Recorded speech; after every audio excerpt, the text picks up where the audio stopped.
Monday, here we go. Sports Bit betting insight today. Pauly and Teddy, SBR picks. I'm at Real Sports Bet on Twitter. He's at Teddy_covers. All the betting news you need to know in less than 20 minutes. 2 games to go over. A big spread in Monday Night Football. Patriots laying on the road against Buffalo. Tom Terrific. You won't believe his career numbers against the Bills and record. And we got 6-0 against 6-0 in the association. How good is this matchup tonight? One key player could be out, though, at least questionable. We'll get to that coming up. And it's Monday. That means we run it down in the NFL. We start with the big story. Todd Gurley, he says, forget fantasy, forget Vegas, and tell these fantasy guys they get humbled. I've scored enough for him. I like it. The correct move. He falls down. Todd Dewey with locally in the RJ here. Gurley going down on his own at the 4 instead of scoring a touchdown. The Rams over the Packers resulted in $1 million plus swing at Las Vegas sports books. Mid 6 figures at William Hill. MGM, 6 figures at the Westgate, less than 6 at Caesars. That was a good result for Caesars. They would have been middled if he gets in there. It was a bad. William Hill actually needed Gurley to get in. Plenty of Packers money. It wouldn't have been a bad result to Westgate because most of the bets were Green Bay plus the 9. In any event, I think it was a bad beat if he had the total, because if they tackle him, the Rams are still going to kick the field goal to put it over. Yeah, I mean, there really is a lot to talk about here. So let's start with this. Green Bay stood toe-to-toe with L.A. There was a question, can the Packers stand toe-to-toe with them? They can. Now, that was, pretty clear in yesterday's action with the Packers taking a couple of leads in that game. They led early, and obviously they led late as well. Now, in that situation, let's start with the fact that we've had legalized betting outside of Nevada all football season. And the biggest story about gambling is there's been no story. There hasn't been anything controversial. There hasn't been anything, oh, why did he do that? Oh, did he have a bet in the other team? Gurley falling down inside the 5 yesterday and giving himself up is the first time we've even had any of this stuff become a mainstream question. Oh, look at the point spread. Look at the total. Look, he fell down. Now, from a football standpoint, very clear. Todd Gurley did the right thing. Sean McVay coached him up, said, this is what you're going to do. Get the first down, fall down, no touchdown, ball game over, we take a knee. That is the right scenario.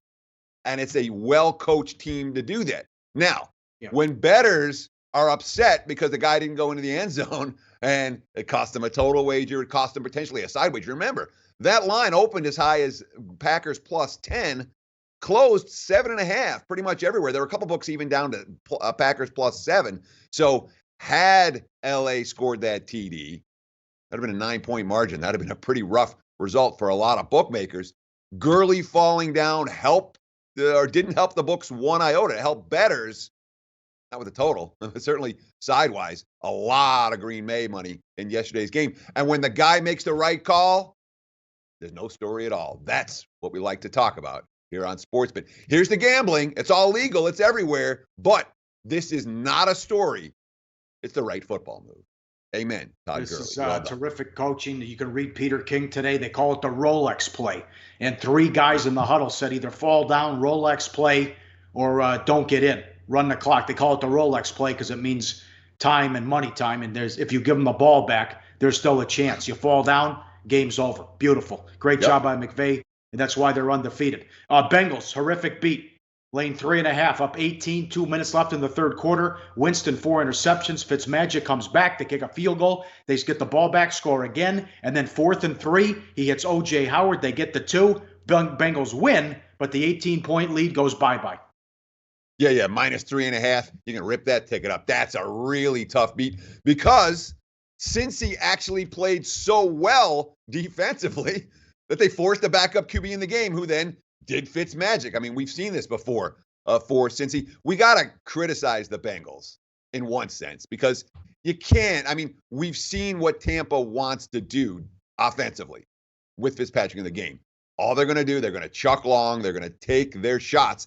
And to see multiple receivers running open behind the defense, that's bad coaching. That's on the Bengals coaching staff. But, I mean, Cincy, an easy right side winner. And then all of a sudden you look at the end of the game, oh, shit, they hit the 2-pointer as well. That's a tough beat, a really tough beat for Bengals backers. All right, 49ers as well. Pick up to 2.5. 2? He gave up 2 touchdowns in the fourth quarter to Arizona, and he let Rosen go down most of the field to win it as well. Bad job by the 49ers. Tough beat there, though. You just need one stop. And association, there's a bunch. How about OKC last night, laying 13, up 24 with 5 minutes left. They win by 7. Shenanigans there. Friday night, this was fantastic. The Knicks plus 12. They led going into the fourth quarter against the Warriors. They were outscored 47-16. Durant outscored the Knicks. It tied a record going back to the shot clock era in the mid-50s for biggest blowout when a team had the lead in the fourth as they lost by 28 points. Books actually got middle on the total. Opened 229.5, closed 225, 128-100. Yeah, and those are tough ones from the association, both of them. I mean, OKC was so dominant in that game. So dominant. They were absolutely in control. And next thing you know, all of a sudden, all the starters get pulled, and they're up 24, and boom, they're winning by 7 in a game that they had absolutely controlled. The Knicks, well, maybe they were waiting for the Warriors to put their foot down. But when you're leading straight up at home, going in the fourth quarter, and you're plus 12, you don't cash those tickets. That's brutal. Outscored by 31 in the final frame. Warriors can do that. They did it yesterday. Although, if you bet against the Warriors yesterday, the Nets hitting 3-point shots in bunches, they nailed 20 of them to get the money against Golden State in Sunday's action. Maybe if you bet against the Warriors in both those games, you at least got some of that money back after the brutal beat in Madison Square Garden. Couple from Bay World Series. How about Friday night? The prop with the total of combined hits, runs, and errors was 24. It got to 25 because the game went 7.5 hours, and Muncie goes deep. We'll never see that again, will we? A World Series game, 7.5 hours. And how about first 5 innings over? Last night was 3.5, 2-1 in the first, and it can't go over. Nothing with Price and Kershaw after the next 4 innings. Oh, that was tough. I had first 5 over in my pocket. I had full game over in my pocket for Game 5, thinking, all right, let Price pitch a gem, let Kershaw pitch a gem. Doesn't matter. The bullpens are going to be involved. The bullpens are going to get lit up. Well, what happens? You get 3 in the top of the first. Oh, yeah, this is going to be easy. You get, 5 home runs for the game. Oh, yeah, no problem. 5-1 final, stays under. And when you have 3 in the first and can't get over 3.5 for the first 5, that, my friends, is a tough beat. Wasn't good for my bankroll last night. Not one iota. Kudos to the Red Sox for taking care of business. You called it, Pauly. You said they were going to win on the road in L.A., and that's exactly what they did. Yep, total mismatch. Game 4 didn't help either. A 4-0 lead, and Jansen gives it up. Bad bet. Skins Giants over. 42 up to 44. Not even close. Get Eli out of there. Steelers under 50.5 down to 47.5 against the Browns. 49ers pick, as we mentioned, up to 2.5. The books survived. If they lost a little bit, but it didn't matter because they crushed it on Saturday. So, again, the Las Vegas sportsbooks haven't had a losing month since the summer of 2013. Think about that. They got out there because the Ravens lose. That was a big result. The Chiefs going down, couldn't cover. Finally, Denver in the back door. That was huge. And a ton of 49er money for whatever reason. That was big. Eagles over 41 up to 44.5, fell 42. Is that Eagles get the win and they hold off the Jaguars in that one. Also, we got bad for the books. Denver under 55.5 to 53. Jets, the Bears and the Jets under. The Bears from 6.5 up to 9. And that moved Friday night, but this came in early with the weather. 46 down to 42 in that one, 24-10 Chicago. Tampa Bay and over from 6 down to 3.5 and 53.5 to 55. Yeah, I mean, it certainly wasn't a good day for a lot of bookmakers in town. They did win a couple of big decisions. You talked about the Carolina-Baltimore game standing out. And, I mean, you call it a tough beat if you had San Fran. Then again, if you're laying points with a 1-6 team and their backup quarterback on the road, you know, those are the type of things that can and do happen. But when you talk about some of these games for the books, I mean, they got clocked. Make no mistake about it. Bears money, they got clocked, hammered. A lot of Chicago money. Bucks money all week long, both sharp and square. Packers money all week long. And what about the Saints last night, Pauly? New Orleans on Sunday Night Football, the national marquee game, go from underdogs to favorites. You know, plus 1.5 to minus 2.5. That's a big line move. Wise guys, public, everybody loaded up on New Orleans, and they were the better team against the Vikings last night. That, too, a pretty lousy result for the bookmakers. Yes, that was a bad job by the Vikings. You hold Breeze to 120 yards passing and lose the game at home. That was the worst beat I've seen in a long time. Forget about this Gurley business. How about if you had the Vikings first half? They're inside the 10-yard line with a minute left, and they have the lead. And then Thielen fumbles, and the Saints take it back and then score. So you're going up 20-10 at the half with the ball to start the second half. Now you go in at the locker room down 17-13. Bad job. Then the pick six happened. As Diggs quit on, I think it was Diggs, he quit on the route with the pick six. Yeah. Colts also no good. Colts 1.5 up to 3.5 as they beat the Raiders by 14. Well, yeah, that was a lot. And that was a back and forth game. Indy trailed by 8 in the second half of that contest, but Oakland's defense has been pretty rough. They were pretty rough again yesterday. Maybe not as bad as the Giants' offense. There was lots of Redskins money yesterday as well. And the Giants, I mean, I don't think Washington could have beaten a lot of teams yesterday. Maybe Arizona or San Fran, maybe Buffalo. They were able to beat the Giants in a game where they brought their Z game. It was not good. And, of course, Pittsburgh money. Steelers money. Steelers were on all the teasers, key to all the teasers. That, too, a bad result for many bookmakers here in town. Monday Night Football, Patriots 14, 44.5 on the road against Buffalo. The last time Buffalo won on Monday Night Football, 1994, according to ESPN. Oh Brady is 28-3 career against the Bills. The last loss, 2014, in Week 17, when they had nothing to play for, and they played like a half, and Belichick sat everybody after that. And then one of the games was when they were shut out to start the season, and then 31-0, and then beat them by the identical score Week 17 before going on to win the Super Bowl. I don't know. What's this line if it's Allen? What's this line if it's Peterman? Now it's Anderson. And remember, look what the Raiders did against the Colts yesterday. His car had 4 touchdowns, and the Raiders have had all kinds of issues on offense. Bills couldn't do anything. They lost 37-5. Anderson had a ton of turnovers, and now it's Brady here. I don't know. It's Belichick, so I don't know if there's a look-ahead spot because they have Rodgers coming to town on Sunday Night Football. But it's 14, Teddy. Huge number on the road. Yeah, and this is the first Bills Monday night game since 2008. So Buffalo hasn't even been on the schedule for the last decade.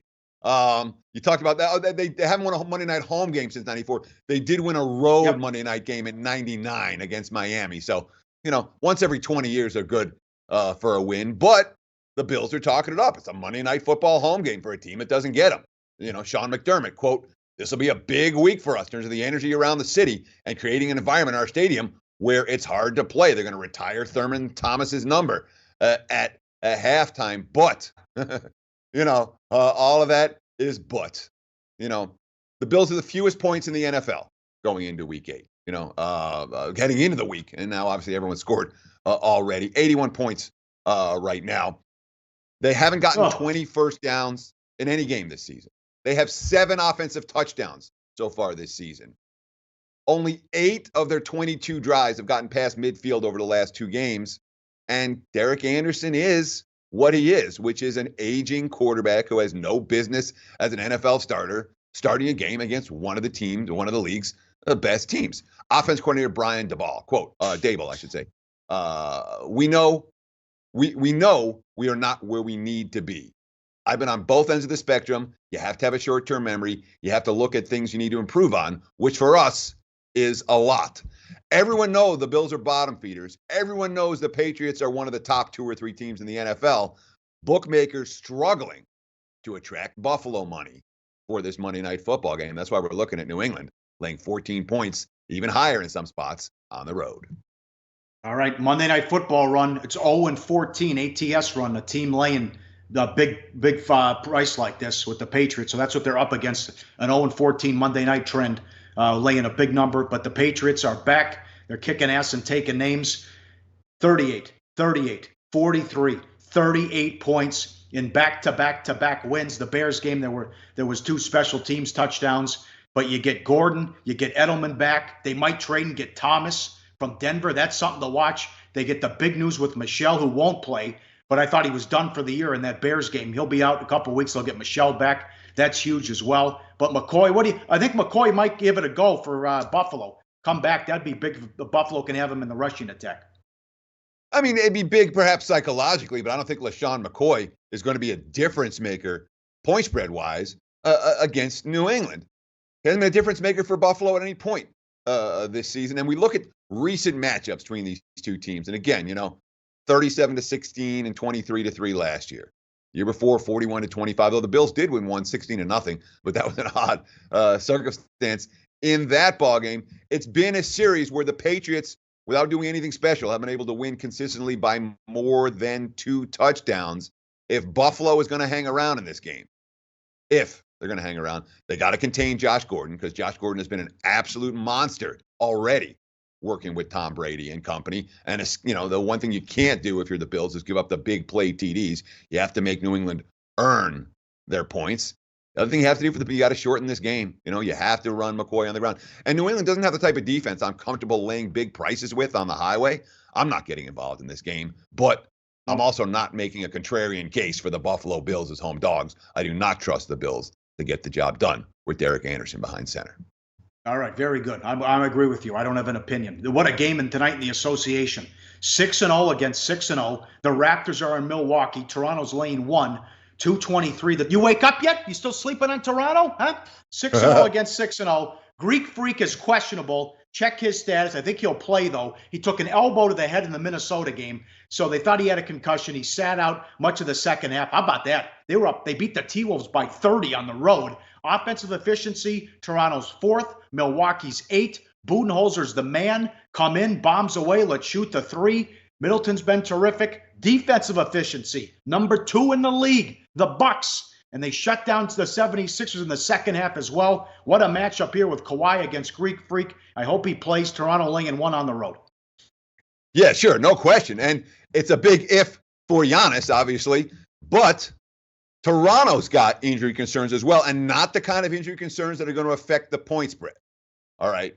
Fred VanVleet, key for the Raptors, key backup point guard. He's been everything for their bench. And one of the reasons the Raptors have been so successful for the last few seasons is because their bench has really developed.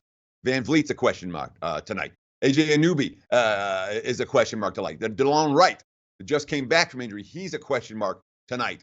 All of a sudden, Toronto's depth, which is a major strength for Nick Nurse's squad, major strength for them, may be a concern here this evening. But will that make a difference? I mean, the Raptors have already shown me a couple of things. Number one, I don't want to lay double digits with this team, Pauly. They're not a go for the jugular, go for the kill type of team. And number two is I haven't seen enough of Toronto's ability to do this on the highway to make me comfortable backing the Raptors in this environment. I'm not saying they can't win in Milwaukee. I mean, obviously, there's been a Raptors team that's been winning games on the road in recent seasons, but all their success this season thus far has come in relatively easy home games against relatively weak opposition. This is a step up for them. I'm not convinced they're going to pass it on Monday night. All right. And again, they caught Teddy. I don't know why, but they were the 1 seed last year, and they got a top 5 player and added Danny Green. So they are potent offensively, and the good thing they got Casey out, and Nurse is a good coach. So watch out for the Raptors. 7-1 to win the East. All right. In any event, the Bucks, Greek Freak averaging 25, 14, and 6. What a start he's off to. First guy to do that, to go 25, 15, and 5 the first 5 games since Kareem. Only other guy to do that. Unbelievable MVP candidate. So a great start there. And this one, remember, while you like the Bucks, you got to love Budenholzer, Teddy, but everything went wrong last year with the coaching staff, and they still made the playoffs. It's a talented team. Sure. I mean, that's the thing with Milwaukee is Greek Freak gets all the headlines. Guy who should be getting some headlines right now is Chris Middleton. And I probably should have pictured him up instead of VanVleet or somebody. But Middleton, 22 points a game. He's shooting 57% from beyond the arc. This is a guy that Milwaukee gave a fat contract extension to. People are like, what? Chris Middleton? Chris Middleton has been a difference maker for the Bucks this season. He might be the best player in the league that nobody's talking about. And if the Bucks are going to spring the upset, being their home dogs now as we're talking, Middleton is likely to have to be one of their key players and have a big game against the Raptors' strong defense this evening. All right. No opinion on these 2 games. Monday night's tough. Also, the NBA game's tough because all these guys who are banged up and questionable, although I would lean over in the NBA game, will go off the board. I don't understand why the Lakers are a pick against the T-Wolves. T-Wolves, turmoil issues, chemistry issues, the Butler distraction, and then the report comes out Houston's offering 4 first-round picks, and they got their ass kicked by 30. He was sick but still played Friday. Lost by 30 at home to the Bucks, and now the LeBron comes to town. And it's a pick'em, and they're off a loss, too. I like the Lakers tonight. Lake Show, game number 713 in the betting markets.